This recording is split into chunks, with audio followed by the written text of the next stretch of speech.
Dans le cadre de la ville intelligente de demain, l'intérêt d'utiliser ce campus comme un site de démonstration tient en quelques points. Premièrement, nous sommes sur un site qui a une gestion particulière, nous sommes sur un domaine public de l'État. Ce domaine public de l'État fait que du coup il n'y a qu'un seul maître d'ouvrage, un seul maître d'ouvrage à la fois pour les bâtiments, les espaces verts, les espaces publics, les voiries, les réseaux.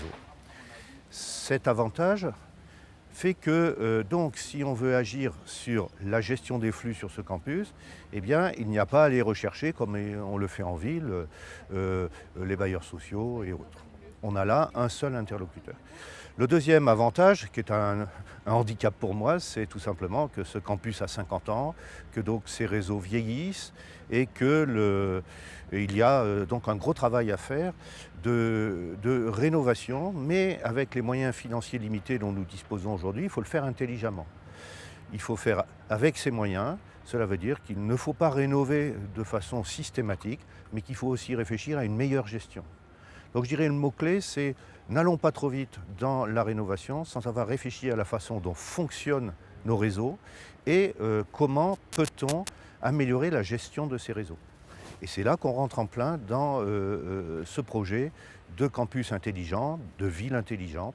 L'intelligence, elle est située peut-être à la surface de la Terre, mais pour moi, je la vois aussi sous la Terre, avec tous ces réseaux qui voient transiter des flux d'énergie, des flux liquides, des flux de déchets.